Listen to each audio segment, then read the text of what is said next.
Hello, my name is Brant Hunt. My channel simply is Discerning What Is True.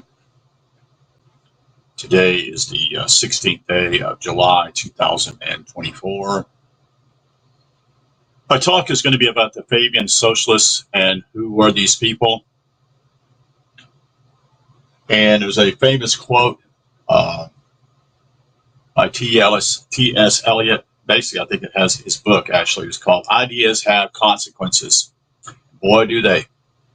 The ideas of the Fabian Socialists, in reality, what we call moderates between what we call the communists and what we call the republics type of form of government and democracies, although democracy in a lot of ways fits into part of what I call socialism anyway. But long ago, it did not. This was a phenomenon that took place with these people who are in England. Foreign Affairs journal that is actually for political science, majors when I was in college, still is. It's still a journal. It is there's the enigma, or the signa, I should say, of their journal is a man who is naked on a horse. That is the Fabian's symbol. So who are these people, and why? These are well-to-do people.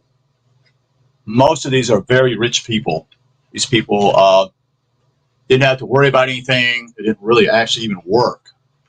They were what I would call well off, to the point simply as they want to promote their ideas.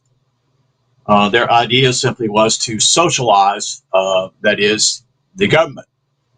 At that time, government did not give any help to the poor.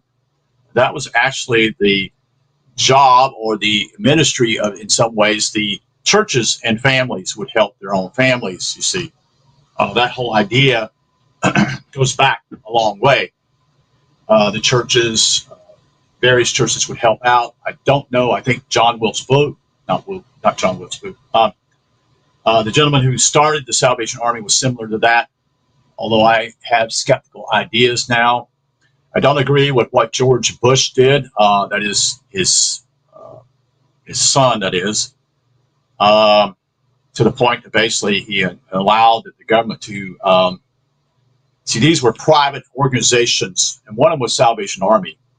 So what happened is simply Salvation Army is no longer private. In other words, it's its own private internship like type of thing. In other words, not internship, but the private organization is what I'm trying to say. So they would actually get money from others who wanted to donate such and such. That's where they were able to help people. That's how they did it. That's how the Salvation Army worked. And Salvation Army is what I would call a socialist type of perspective anyway. It begins to blend in a lot of things. In reality, there were communist movements in the United States in the 1820s and 1830s. Most people are not even aware of that, completely oblivious to that. That there were some schools, places that actually were in Massachusetts. I'm trying to think of the guy's name, but I can't think of it right now. They come to me. But anyway, even the churches developed this particular perspective. They would just simply move and build their own commune. That is, they would have a few people who leave their churches, such and such, and we say, we're going to move such and such, and if you're with us, fine. If you're not, too bad. And so they would move to various parts of the Midwest, I should say. And they set up what I call their commune, so to speak, and their communist way of life. In other words, we're all going to work together. That is, unite, such and such. All of them failed miserably because simply is you have people who basically are like leeches that are involved here. So there may be well intentions to do something in reality in a good way. But these people come along and basically they don't want to work. So they don't work. And so this whole idea of communism and socialism is a way, and what I'm trying to say something is socialism eventually leads to communism. It's just a stepping stone. But it was already in the United States in the 1820s and 1830s.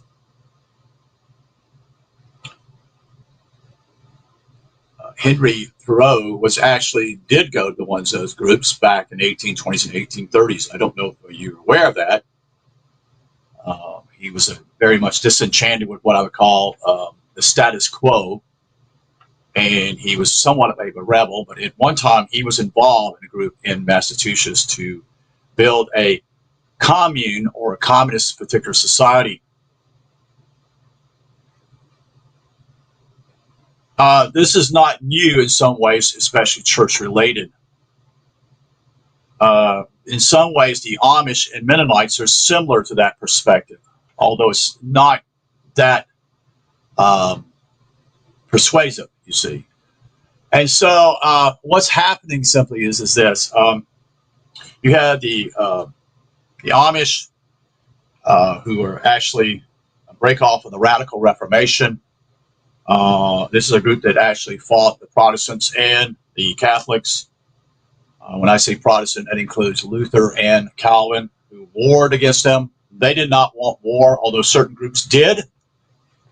Certain groups did want that in these Radical Reformation, so to speak, or left-wing Radical Reformation. Anyway, the idea simply is that they were going to build a commune, and the Hutterites are probably the main ones who actually separated immensely, with a smaller group that went to Moravia and developed their own commune. That is their own communist type of way of looking at things. So they actually lived off the farm, the area, the land, so to speak. That's what they did.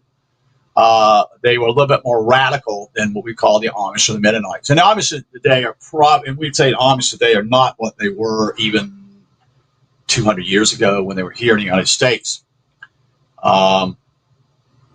They were also not liked by the Quakers. Most are not aware of that. Even though William Penn was trying to try to work out the whole situation in Pennsylvania. Pennsylvania was a large state, and it was an agricultural state a lot, although it began to become a industrial state later on, with the production of oil and coal being its major things. But anyway, back to the point here. So this is a way they formed their tight-knit group. And the group that actually developed in England is a completely different perspective. These are well-to-do people like Beatrice Webb and Cindy Webb. They were husband and wife, and they worked together. This was a group back in the 1880s, 1890s, early 1900s. They, along with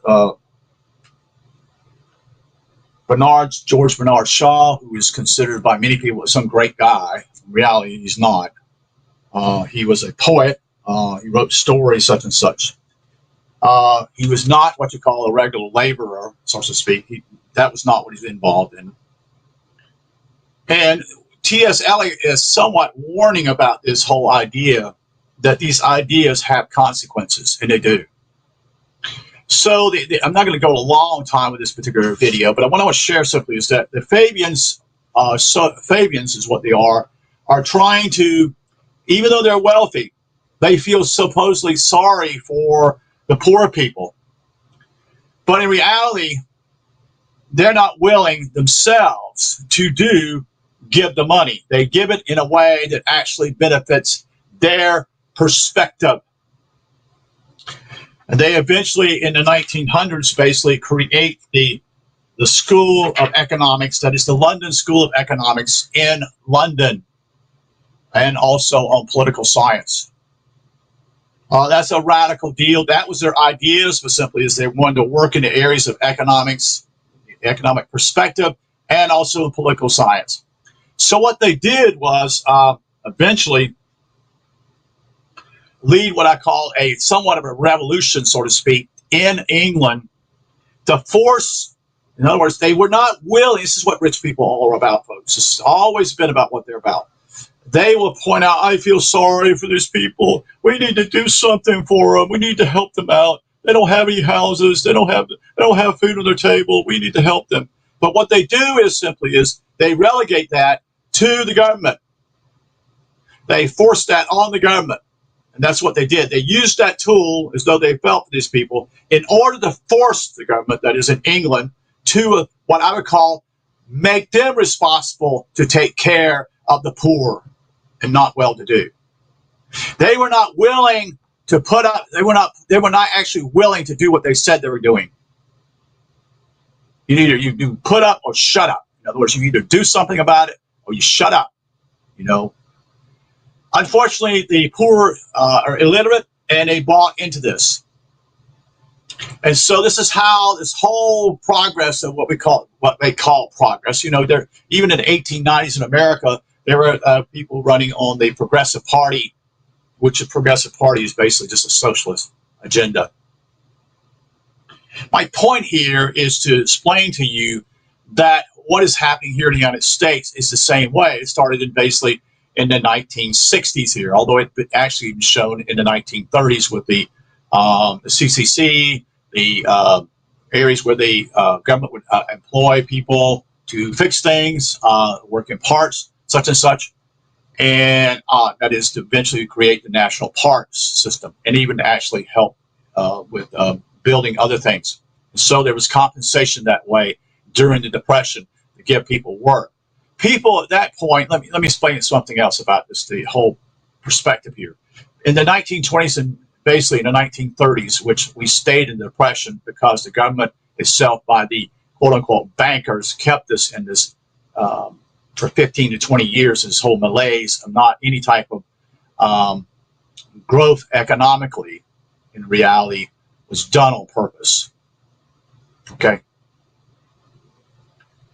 And so even here I have old pictures here in the state of South Carolina of showing that the government employed what I call people who would go out and take pictures of people who were in South Carolina. And they did this all over each state in the union, so to speak. And they would take pictures of people, what they were doing and how their lives was somewhat hard and such. And they were. I'm not saying it wasn't, but that was what everybody was doing, you see. So back to the whole idea of the Fabians and the socialists, which are actually the middle ground between eventually leading to the left, which is eventually pure communism, and to the right, which would be called democracy. Although I don't like the word democracy because democracy in some ways means mob rule. So I refer to what I call a republic type of form of government. But that's another story. So they were philanthropists. They use money in order to get their ideas planted into people's minds. This is what people are not aware of.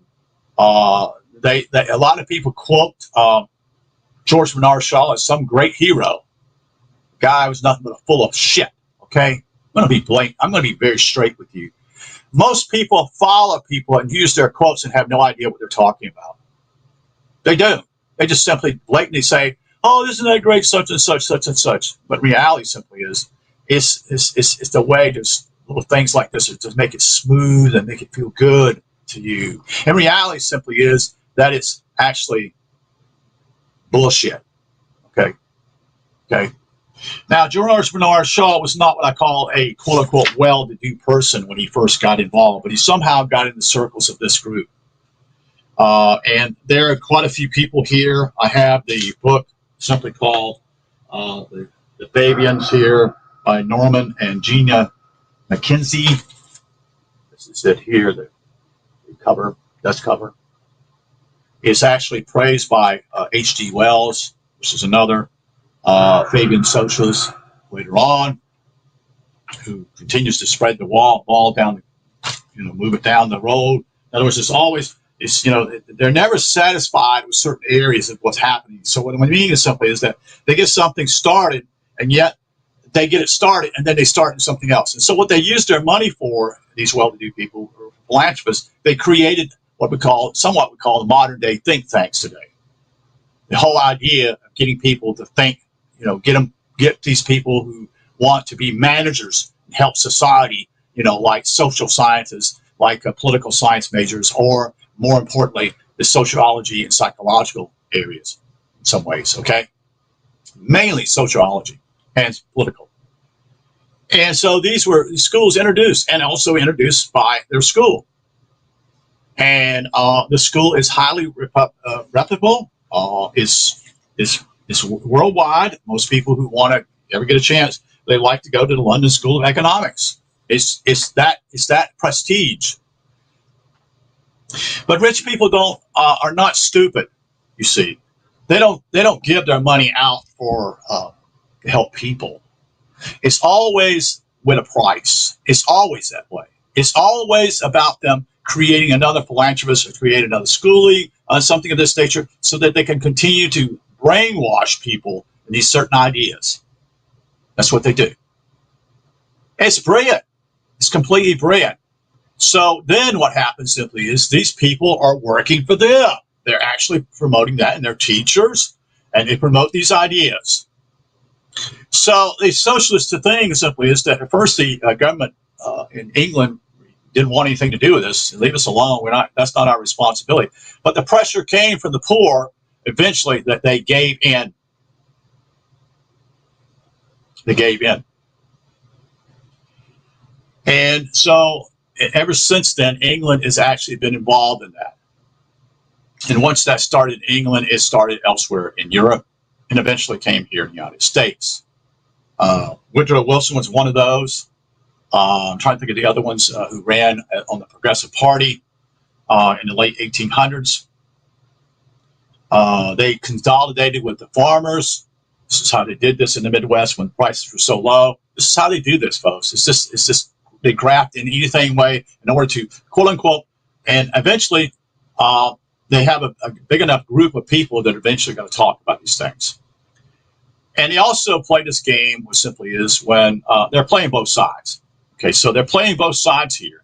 So when this whole thing takes place with the Depression, which is actually beneficial to the bankers, although it's to eliminate competition, to eliminate their competitors. That's how it works. Someone is more cruel than the other. And so what happens simply is that they use these people. And then what happens, the bankers become more crueler. And then what they do is they put what they call the 501c3 deal with the way of the foundations that they not even taxed. They just give to such and such. And no, in other words, they're benevolent. They're being benevolent. But this comes with a catch, folks. It comes with a catch. It always does. And so many of your what you call public colleges now, universities such and such, and especially in the 1960s and 50s, began to take money from these groups, if not even earlier than that. And even Rockefeller had involved with it, although I don't know what he was. I don't know. I haven't studied him well enough to know. But we do know simply is that they cause these things for a reason. And all what's happening right now in our country, in fact, all of the West is crumbling, folks, because it's forgotten its Western civ. It's forgotten what civilization is all about.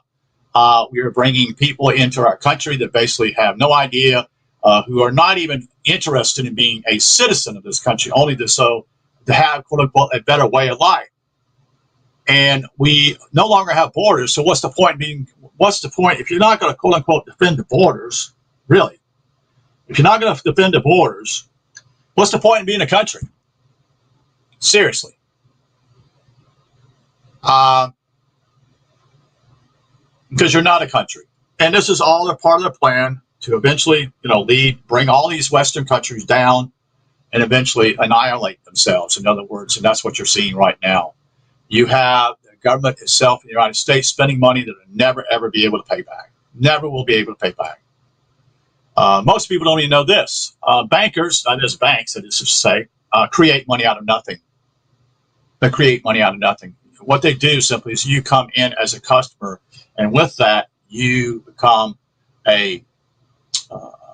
not a bank share, so to speak, but you actually don't even know it, that your mortgage is already paid for, you see, but you sign on the line and saying you're becoming responsible for that, you see. This is why the word mortgage is incorrect, because mortgage is part of that mortgage. Do the research, look it up. my graduated in political science and major that is in foreign affairs, and minor was actually into do with history. And history is written by the winning side. It's always done that way. So the United States itself today is involved in, which has been involved ever since. Let me say one other thing else also. The United States is since then, after the World War II, when the United Nations was established, which is it's not illegitimate. It's been supported by these groups, and the groups were actually in the United States, Britain, and France, Russia, and China. Those were the 5 major members, and as far as I know, that is still the 5 major ones. So if anything comes up that's very serious, they're going to bring up, it'll be voted on upon those 5 members. Because these are basically the winners after the Second World War. The British and the French were together. The United States, the only 2 that would not. Well, actually, even Russia was part of that. Eventually, Soviet Union. Even though, why in the world the United States build this relationship with Soviet Union? That's another thing. People don't understand that. That tells you also that the United States was already working with the Soviet Union, and also later on, China itself is a communist country. Both those countries, now Russia and China, basically eased that up, but it's just I believe it's just simply a way for them economically to grow as the West begins to crumble. And so back to the Fabian Socialist. So people like to hear these flowery stories and poems and little niches that they say, and reality is that it's all bullshit, and it's not only that, it's child's play. It's a flowery speech in order we're caring, we care about these people, we got to do something for these people, but they never actually ever, quote unquote, give money unless it's for their benefit in order to create ideas and create those consequences. And so you have the government itself now spending money that has no business of spending money and giving money that actually, it comes from the taxpayers. The government doesn't, create money, or no, because the government doesn't create money because the Federal Reserve does. But the Federal Reserve is not it's not a part of the government itself. You see, it looks like it because it has the word federal in front of it. When it actually is a group of private bankers, you see. You can find this information in a couple books. I've done videos on that also. Let me look right quick. I can tell you that real quick. The name of the author. As I get older, I tend to forget the books I read, or not forget, but actually what's his name here? G. Edward Griffin, The Creature from Jekyll Island. This is all about the banker's plan here, all of it. Most of you won't investigate this. You are into lollipops and Christmas trees and all kinds of banana shit. Is what most of you are about. You won't even research anything, and it's to your detriment. It really is. Unless you learn something and educate yourself, you are not going to be prepared for what's coming. That doesn't sound sweet. Well, it's not supposed to sound sweet. It's supposed to get you to light a fire in you and realize simply it's a show in some ways, but in reality, simply it's also simply it's going to be very detrimental. So the United States population has grown. I did a little short video yesterday about it. The United States population has grown approximately since 1960, and it's not strictly with Americans anymore. It's strictly because of foreigners that come here. Because the population was around 200 million people. The state of South Carolina in 1960 was a little over 2 million people lived in it. Okay. That figure's now probably 5 million. But a lot of these people who are coming here are not truly Americans. Some may be here for a good reason. That might be true. I agree there. But most are here to get in some ways. And part of that also, when you think about it, the Mexicans are here. Yeah, I agree, they work hard. I'm not saying they don't work hard. But why didn't they overthrow their own government? You see, why didn't they bring about a republic in their own government? Why didn't they?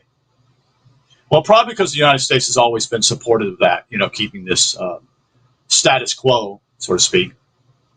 But I don't understand why the Mexicans never stood up against them. They had some people sort of fight in the late 1800s, so to speak.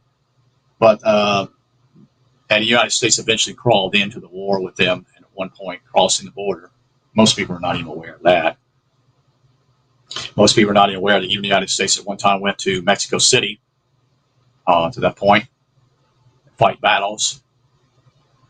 I don't think they were actually beneficial, those battles. I think it was in some ways also, again, using two sides in some ways to create what they wanted. You see, the government, the United States has been corrupt for a long time, folks. In fact, most of the time they've been corrupt since actually right before the Civil War. So I'm kind of basically, I won't go any more ranting here, but the point simply is that this book is available. If people will you can look it up online. You can read it in archive.org. The Fabians by Norman and Jeannie McKenzie. Let me see. I've got something here also. Let's see if I got something. So they also promoted what I call utopian ideas. And I'm not going to go a whole lot into that, but that's what you see now, have seen. You see that also with the ideas in the 1950s and early 60s to do with the cars. It looked like they're from little spaceship type cars, like, or rockets. You notice that. You ever notice that about culture? Which culture is simply a cult. Everybody, what culture you're involved in is you're in a cult. United States, you need to be anti-culture in some ways, because reality culture is just a mainstream plot to continue down the road where most people are not aware of where they're being taken. So these were somewhat we call modern utopians. Folks, the world is never going to be a utopia. It never will be. That's not what it's meant to be. If you look at it in a spiritual entanglement here, folks, you are to try to find out who you really are. That's what you're here for. And most people are not there. And these clever people, which they are very clever, they don't want you to wake up. Or I don't even use that word wake up. Become aware of who you are and why you're here. You're not here to build a utopia. You see, you're here to build heaven within you.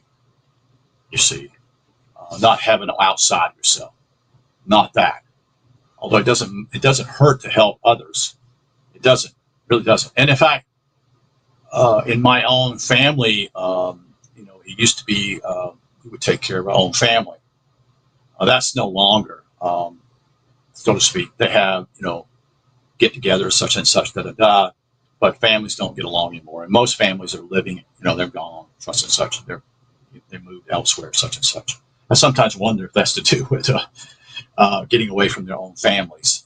So anyway, glad that you could be here. Again, like I said, I wanted just to do this show. I want you to understand simply, the Fabians are a bad group. And George Bernard Shaw is where it gets Beatrice and Cindy Webb are important people. There are other people in here. There's roughly probably 20 people. A small group of people eventually builds a wormhole and eventually begins to rot, create a building type simply is built and then comes in there and begins to destroy it within. It's a slow process. This again was in the late 1800s and early 1900s. It took place with the Fabians. And they knew that those that knew this in a grand way knew that no one in the West would accept communist ideas. So they water it down. And so that was what the Fabians are all about. And so they began to destroy what I call forms of government and democracies in Europe and eventually in the United States. That means Italy, France, Germany, Great Britain, and others. So, again, thank you for being here. Wish you a good day. Take care. Talk soon.